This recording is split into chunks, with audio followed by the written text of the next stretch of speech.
Era septiembre del 2014, el día 28 para ser precisos.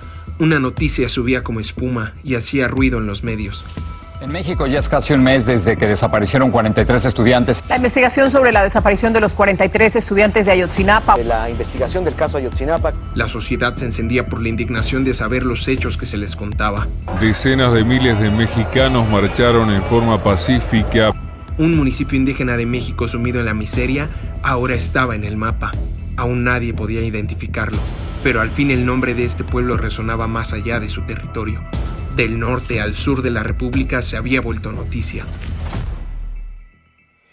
A solo unas semanas de cumplirse 8 años de esos hechos, el eco de esa lamentable historia para México sigue retumbando en la mente de los que piden justicia, de los que quieren saber la verdad y de las familias de los desaparecidos. Tal parece que esa sed de justicia fue saciada con la captura de un solo hombre, de un solo nombre, el de Jesús Murillo Caram. Al mediodía del 19 de agosto del 2022, tras una semana de un México en llamas, se detenía al exprocurador de justicia. Alrededor de las 15:30 horas, uno de los oficiales de la agencia de investigación se presentó ante Murillo Caram y le indicó el motivo de su detención.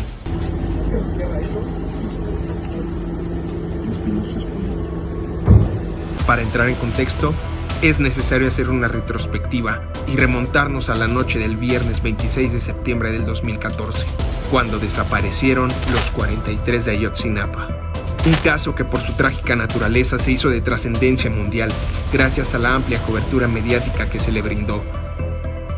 Sin embargo, hay que recordar que en México hubo hechos similares, como el de la represión en San Salvador Atenco en 2006, cuando Enrique Peña Nieto gobernaba en el Estado de México, hecho al que se le prestó poca atención por parte de los medios.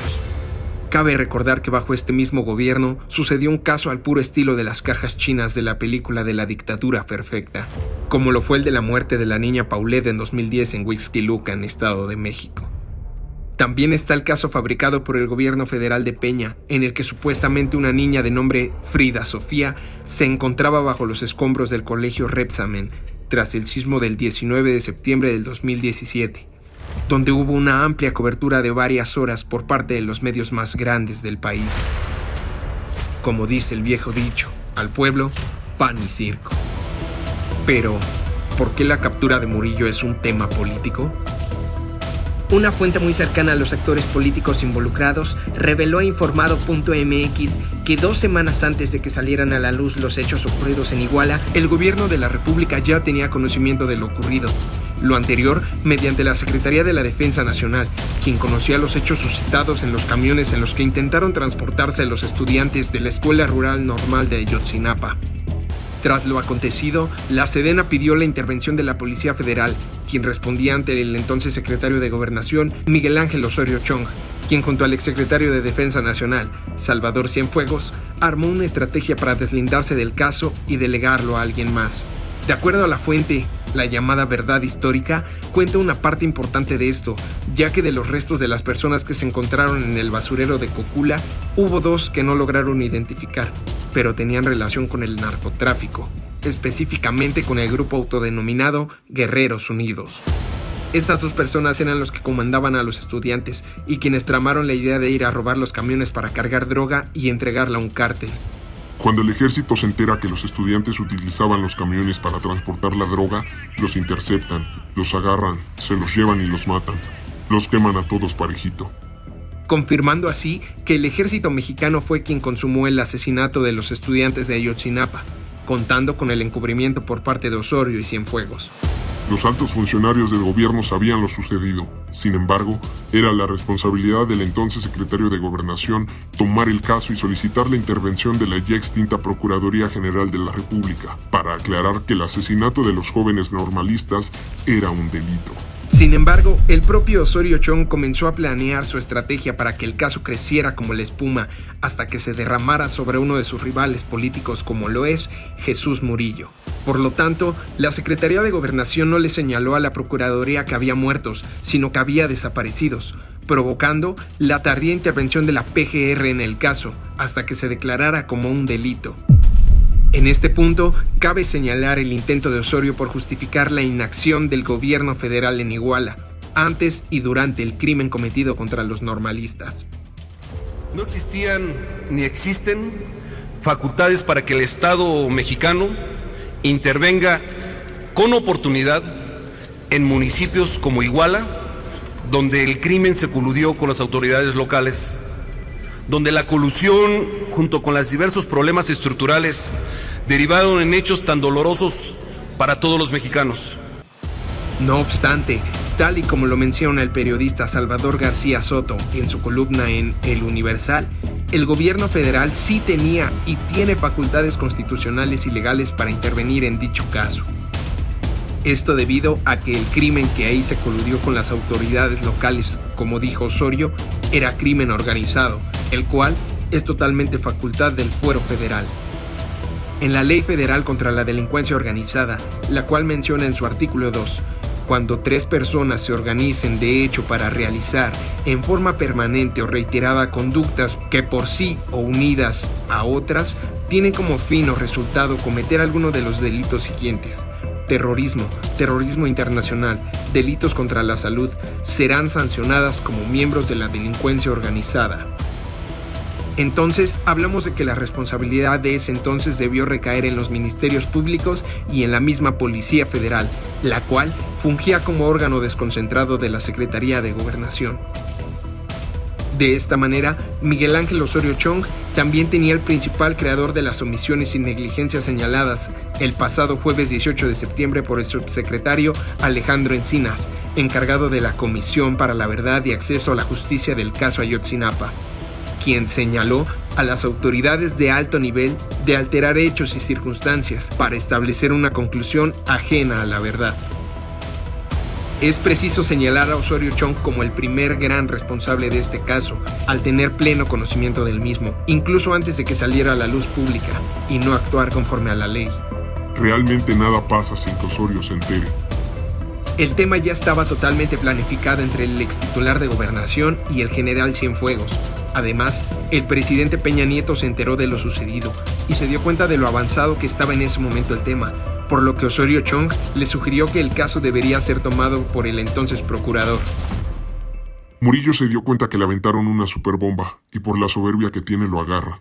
Osorio Chong fue el que detonó las movilizaciones estudiantiles.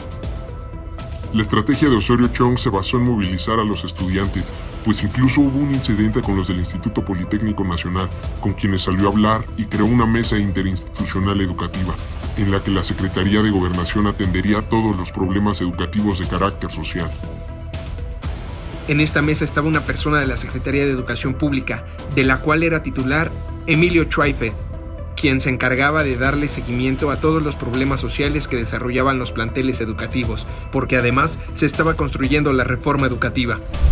En esos tiempos también se realizaban las primeras pláticas para desarrollar el Pacto por México y dicha reforma, proyectos bajo el cargo de Osorio Chong. De esta manera, el entonces titular de Gobernación tenía la fuerza política a través del sistema educativo y junto a una base de izquierda detonó múltiples protestas por los 43 normalistas de Ayotzinapa. Asimismo, mediante diferentes nexos con otras personas, Osorio Chong echó a andar movimientos estudiantiles en contra de la procuraduría que encabezaba Murillo Karam. El pleito entre Murillo Karam y Osorio Chong tiene sus inicios cuando Chong era el gobernador de Hidalgo. En esta época, el entonces gobernador del Estado de México, Arturo Montiel, pidió a Murillo empezar a capacitar a Enrique Peña Nieto para que fuera el próximo gobernador de dicha entidad. Murillo vio que este cabrón tenía materia para ser gobernador. Era un galán, hablaba bien.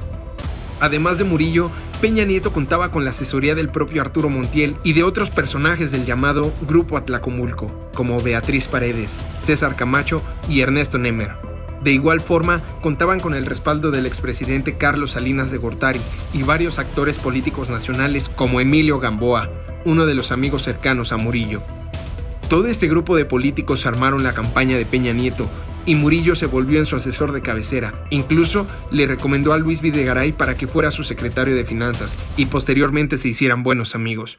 Así, Videgaray era quien le solucionaba los temas financieros, Murillo todos los temas políticos, y como brazo articulador tenía a Luis Miranda, entre otros. Sin embargo, Peña Nieto y Osorio Chong empezaron a crecer a la par como gobernadores del Estado de México e Hidalgo respectivamente. Todos los constructores que trabajan con Osorio Chong tenían que reportarse con Videgaray y algunos otros tenían que ir a dejar dinero al Estado de México. Con estas acciones, Osorio Chong apostaba claramente a la llegada de Peña Nieto a la presidencia, lo que a la postre le serviría para llegar a ser el segundo al mando como secretario de Gobernación. Tras enterarse de esta relación entre Peña y Osorio, Murillo comenzó a destapar casos de corrupción en Hidalgo sobre familiares y allegados a Osorio Chong. Por esta razón, Osorio prácticamente le declaró la guerra a Murillo, además de que nunca fueron tan cercanos. Cuando Murillo era gobernador lo aborrecía porque decía que era un chamaco pendejo que nada más se metía a hacerle de********. Jesús Murillo, aún estando fuera de los reflectores políticos, mantuvo poder y control en Hidalgo. Sin embargo, cuando Osorio fue gobernador de la entidad, cobró la misma fuerza que el propio Murillo. Tiempo después, la rivalidad entre Murillo Karam y Osorio Chong se acrecentó cuando los dos estuvieron en el gobierno de Peña Nieto. Incluso, Murillo puso a Videgaray en contra de Osorio, lo cual quedó en evidencia durante el sexenio de Peña. De acuerdo al testimonio, tras el caso de Ayotzinapa, quisieron dejar fuera de la jugada a Murillo Karam, porque era como un padre para el presidente, ya que lo escuchaba. Cualquier consejo se lo pedía a Murillo. Cabe señalar que Peña Nieto perdió a su padre, por lo que encontraba en Jesús Murillo a una figura paternal al que le pedía consejos. Osorio Chong quiso arrebatarle el foco de atención a Murillo, ya que se veía como el sucesor de Peña Nieto en la presidencia. Pacto con AMLO. En el 2017 hubo una comida con la presencia de Julio Scherer y Alfonso Durazo, por parte de la 4T y Osorio Chong. Pues Andrés Manuel López Obrador traía una fuerza política impresionante y Miguel Osorio lo sabía. Se sentó a negociar su inmunidad. De esta manera, Osorio tuvo el primer acercamiento para que Peña y AMLO acordaran un pacto, el cual es totalmente real. Además, detalla que Osorio fue quien se encargó de articular todo, demostrando que tenía evidencia para ch***los. Osorio tenía videos en los que varios personajes cercanos a AMLO estaban recibiendo dinero. Incluso tenía pruebas de que varios empresarios también lo apoyaron, incluyendo el audio de una reunión en privado con el empresario Olegario Vázquez Raña, quien le presentó a miembros de la empresa estadounidense BlackRock a AMLO, quienes colaboraron con el financiamiento de su campaña. Juntos pactan brindar apoyo a AMLO y dejar de un lado a José Antonio Meade, entonces candidato presidencial del PRI, diciendo que lo iban a apoyar con todo lo que fuera necesario. López Obrador aceptó el ofrecimiento de Osorio Chong, quien le lleva el acuerdo a Peña, que a su vez accede, aunque con la molestia de que negociara a sus espaldas. La respuesta del entonces presidente Peña Nieto fue positiva y le pidió a Osorio Chong dejar de ser secretario de Gobernación, además de realizar todo lo necesario para que se mantuviera ese pacto de inmunidad. El 10 de enero del 2018, Osorio Chong presentó su renuncia a la Secretaría de Gobernación y el pacto sigue vigente, pues no es señalado por la Fiscalía General de la República. Por eso hoy a Miguel no lo tocan, porque Miguel fue el que pactó, ni lo van a tocar. Los delitos que se le imputaron a Murillo son los de desaparición forzada, tortura y obstrucción a la justicia. Al respecto, la defensa sostuvo durante la audiencia que se realizó este miércoles 24 de agosto que Murillo Karam no puede ser juzgado por el delito de desaparición forzada, con base en la Ley General de Desaparición de Personas. Esto es debido a que los hechos que le atribuyen ocurrieron entre octubre del 2014 y enero del 2015, y esta legislación entró en vigor hasta 2017. Sin embargo, tras celebrarse dicha audiencia en el Reclusorio Norte, Jesús Murillo Karam, ex procurador general de la República, fue vinculado a proceso por el caso Ayotzinapa. Durante la audiencia, Murillo dijo que su llamada verdad histórica no había podido ser refutada. Reconoció que se pudieron cometer fallas, pudo hacerse mejor, pudo aceptar algunos errores, pudo haber fallas y aceptar cosas que se hicieron mal, pero que nada ha podido tirar la verdad histórica. Por otro lado, el presidente Andrés Manuel López Obrador, durante su conferencia de prensa de este miércoles 24 de agosto, pidió a Murillo Karam que diga quién o quiénes dieron la orden para llevar a cabo la fabricación de la verdad histórica del caso de los 43 normalistas de Ayotzinapa. Pues que Murillo Karam diga quién le dio la orden. En este sentido, el presidente no descartó la posibilidad de que Murillo pudiera acceder al criterio de oportunidad que le otorgaría la Fiscalía General de la República. Todos los acusados tienen derecho a la defensa. La responsabilidad del caso Ayotzinapa debe recaer en la figura de Miguel Ángel Osorio Chong, exsecretario de Gobernación durante el sexenio de Enrique Peña Nieto. Lo anterior, debido a que el también exgobernador de Hidalgo y actual senador se aprovechó de una tragedia nacional para tener el control y el poder. a costa de lucrar con el dolor de varias familias y la indignación de un país entero.